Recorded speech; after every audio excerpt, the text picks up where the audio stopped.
Hey, good evening, everyone. How you doing? It's Craig Campbell from Pastor Craig's Vintage Cards, and want to make a quick video here today. It's going to be a little bit different. I won't be showing any cards, and I really won't even be talking about any baseball cards directly. But first of all, I just wanted to say that today, I kind of forgot about it, but I realized that as the day wore on, that today is the 43rd year since I went in the Air Force. September 28th of 1981, I was 18 years old, almost 19, and left Wisconsin and went down to basic training in Texas with the Air Force for 13 years. One of the best decisions I ever made in my life. Really, it ranks right up there, probably the top five best decisions I ever made. I grew up tremendously. Who knows what would have happened if I would have not went in the Air Force? I left a small little Wisconsin town and went in the Air Force, and my life was really changed, and just a great experience. And I was so happy to serve my country. I really didn't do much. I was an ejection seat oxygen systems parachute specialist. Of course, whenever you'd have to eject, we were the last ones to let you down, as we'd say. And there was one pilot in the F4 that did have to eject, probably in 83 or 84, and it was my parachute, my ejection seat, and all that. I remember he invited me over to his house. He was married and had a wife and children, and had a big ribeye, and I think he gave me a case of beer and a big bottle of Crown Royal or something like that, And it was a big thing because I was like probably 20 or 21 years old, and that's kind of one of my best memories from the Air Force, was the fact that that a pilot actually used my equipment and his life was saved. And of course, he was very thankful, his wife and children, of course. But anyways, I appreciated my time in the Air Force. I did 13 years, and just really enjoyed it. And I'm going to also be 62 here in about 10 days. So I'm thankful I still have a full head of hair. I actually went and got cleaned up today, got a haircut, and got all shaved up for this video. No, I'm just kidding.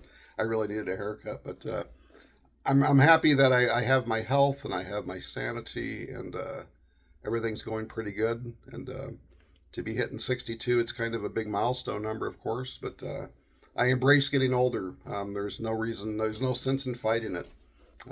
You cannot stop time, and so you might as well just make the best of it. And it doesn't seem, at times, it just does not seem like I'm 62, and then other times it does seem like I am, but just very thankful for what the Lord has given me, health and job and friends and family. And I guess I wouldn't trade it in for anything, because I know people have much worse lots in life than what I've had. And I've been a fairly traumatic free life, and I'm very thankful for that. Anyways, enough of that. I wanted to show you some books that I got. I had a bunch of books on my Amazon cart. I usually get books for my Christmas time, because it's going to carry me in from really October all the way through March. I live in the Northeast, so we have winter. So I'm not a big outdoors guy. So I spend a lot of time reading books in the wintertime. Love to read. As long as I have my eyes and I have my mind, I'll never be bored, because I can read a book and be very happy. But I'm going to pause the camera and get this turned around, and I wanted to show you what I'm looking at here. Okay, here we go. The first one, and I collect the Al Kaline run. I love Al Kaline. I think he's just a great player, and I'm really looking forward to reading this biography of Al Kaline. Just a great player, and again, as I said, I'm looking forward to getting into this book here for sure. This one here was kind of a late edition, but I'm looking forward to reading the 56, Joe DiMaggio, and the last magic number in sports. Not a big Yankees fan. I'm not a Yankee hater, but I'm not a Yankees fan, and I'm pretty indifferent really to him. But I remember when Pete Rose was getting close, when he was in the 40s. I believe he ended up with 44 straight games, and I can remember when he was on that run, and they would interrupt the show at night, or they'd interrupt TV to show Pete Rose's at bats, and I just don't think this record here will ever be broken, and so I'm really looking forward to reading this book and that season that DiMaggio went through. Hank Greenberg, I had mentioned this to Brian B. Roth. I was looking for a Hank Greenberg book, and I believe this is the one that he might have recommended.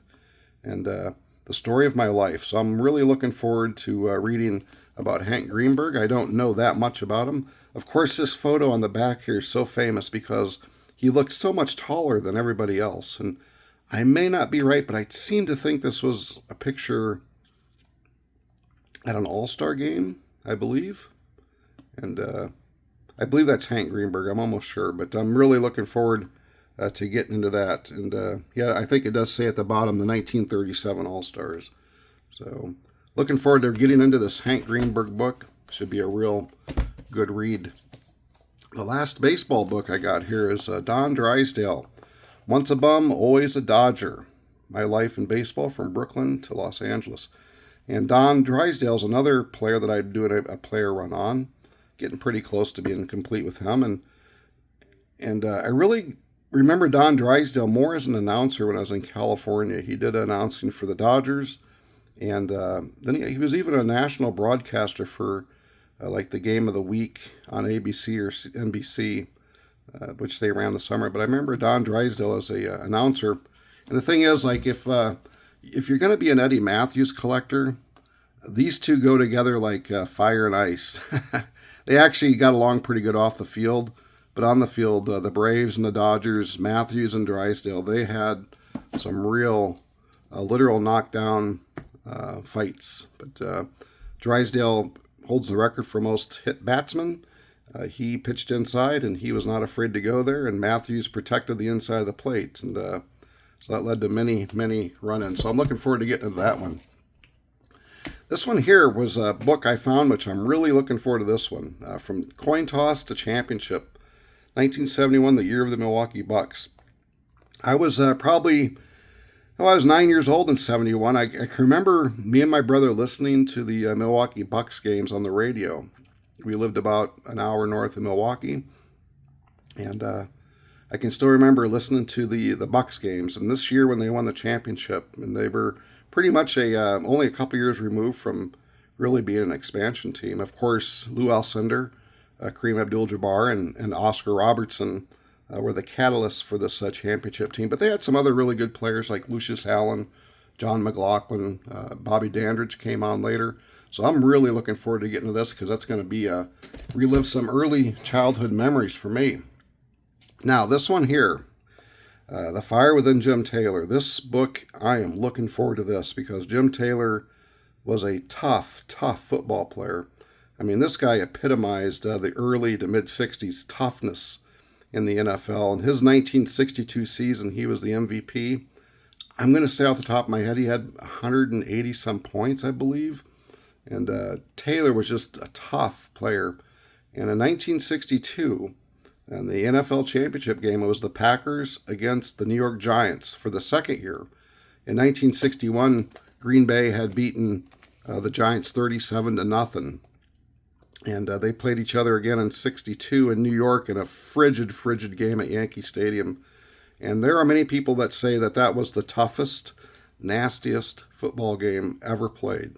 And I look forward to doing a video sometime on Jim Taylor and the great Hall of Fame linebacker Sam Huff, who really had it out for each other. There was some bad blood. I think they respected each other afterwards, but during the time they were playing, they were not, they didn't see eye to eye at all. And if you're ever interested in looking that up, look up Jim Taylor, Sam Huff, the 1962 championship game. I'm going to probably do a video on that at some point because that was such a profound moment in football. And there's just a lot of good video out there and thoughts on that.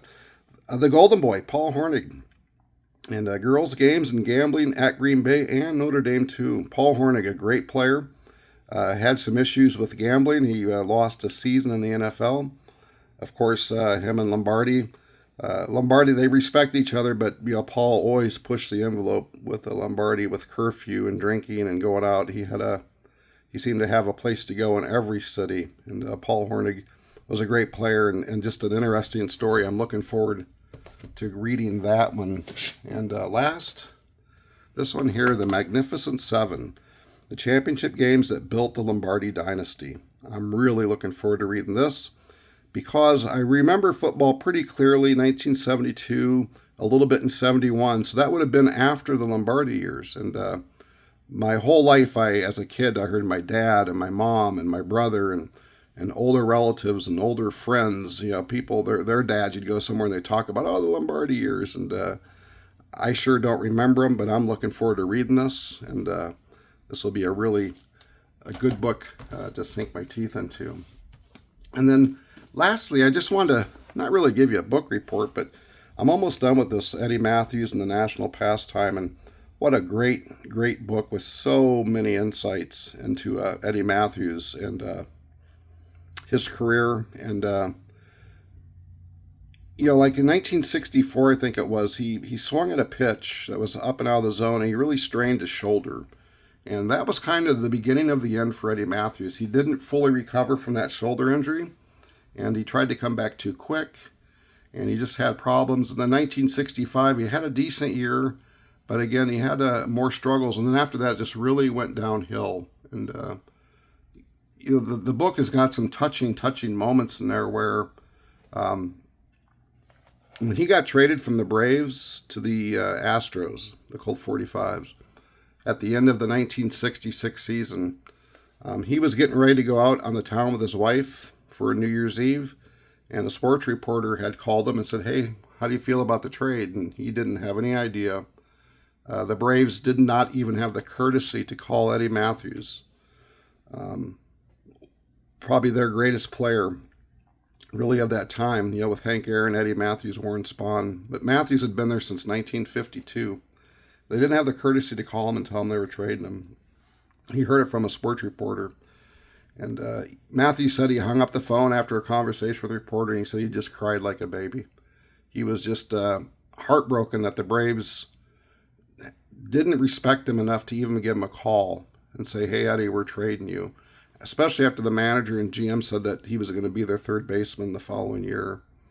And so it was really, as you read the story, it was just kind of shocking that the Braves would really kind of treat Mathews with that much disrespect, to not even let him know that we're trading you. And he found it out through a sports reporter. But it all ended well for Eddie. He went to Houston, then he got traded to Detroit.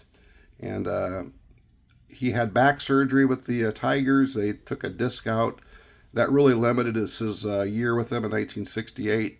But he was kind of like the veteran leadership guy they needed on the bench. And, he went out on top as a World Series champ, although he didn't get to play much, but still he was on the team. And just a really great book. I've thoroughly enjoyed it. So just wanted to share these books with you and let you know that what I'm going to be doing for the next couple of months with a lot of reading.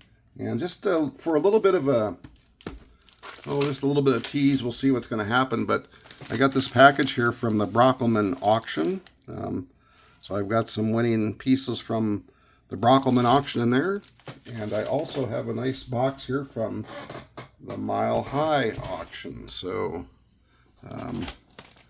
going to be getting these opened up and making some videos and see what's in there. So we'll be sharing that with you in the weeks to come. But anyways, just wanted to make a quick video and let you know about the books, because I'm just, you can see the books I have read. I enjoy reading books and looking forward to it. So everybody have a great night and a great weekend, and we will talk later.